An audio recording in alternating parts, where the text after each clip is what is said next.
Qu'est-ce donc que cette gloire dont nous parle l'Évangile? C'est l'expression de Dieu dans sa nature essentielle, de justice et de sainteté sans mélange. C'est cela la bonne nouvelle. Vous et moi et toute cette création, nous devons être amenés dans cela. Si bien que la terre sera remplie de la gloire de Dieu.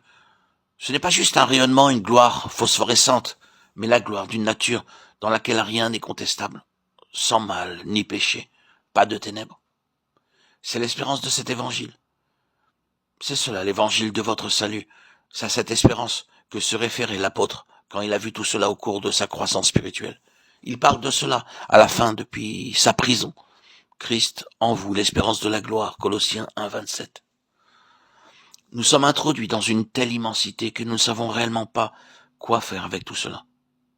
Je confesse que parvenu à ce stade, je ne sais pas comment procéder.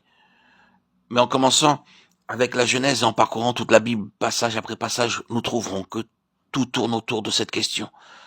Par exemple, que font les chérubins à la porte, Genèse 3, 24. Ils sont les gardiens de la gloire. Tout est en relation avec cette gloire. Le Fils de Dieu a été manifesté et il est la vraie lumière qui brille dans l'obscurité. Jean 1, 5, 9. Le message qu'il introduit est restitué par l'apôtre Jean de cette manière. Dieu est lumière et en lui, il n'y a aucune obscurité. 1 Jean 1, 5. Le Fils est venu à la fois pour manifester, déclarer que Dieu est incontesté dans sa parfaite sainteté, dans sa nature même et dans son être. C'est ce que Dieu est. Et nous sommes appelés à sa gloire éternelle. C'est quelque chose de presque trop grand pour le croire, n'est-ce pas? Désormais, le mot espérance fait son entrée, se trouve associé à l'évangile. C'est du moins, vous demeurez fondé et inébranlable dans la foi, sans vous détourner de l'espérance de l'évangile, que vous avez entendu, qui a été prêché à toute créature sous le ciel, et dont moi, Paul, j'ai été fait ministre, Colossiens 1, 23. Nous sommes aussi engendrés pour une espérance vivante, par la résurrection de Jésus-Christ d'entre les morts, 1 Pierre 1, 3. Nous pourrions continuer et faire un florilège de tous ces passages. Est-ce que de telles paroles dans l'Évangile ne suggèrent pas pour nous une grandiose perspective? C'est la perspective de la gloire, et la gloire, c'est le caractère de ce qui est éprouvé par l'épreuve.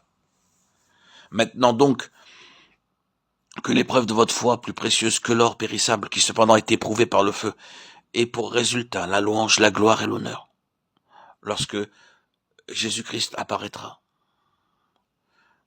1 Pierre 1, 7.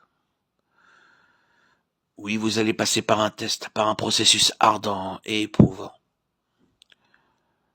Qu'est-ce qui se produit alors?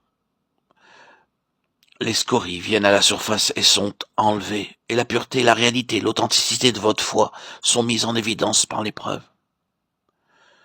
La réalité est établie par le processus ardent, et quand par le moyen de l'épreuve et du test, vous parvenez à la réalité de la nature divine établie en profondeur, vous avez pour résultat la manifestation, la révélation de la gloire de Dieu dans votre vie. C'est ce qui est de Dieu en nous, qui, testé par un processus ardent, se manifeste par la gloire. Il est donc ce Dieu manifesté dans et par nous. Dans la vie spirituelle pratique, cela signifie un développement. Dieu, par sa grâce, a planté en nous un petit germe de foi.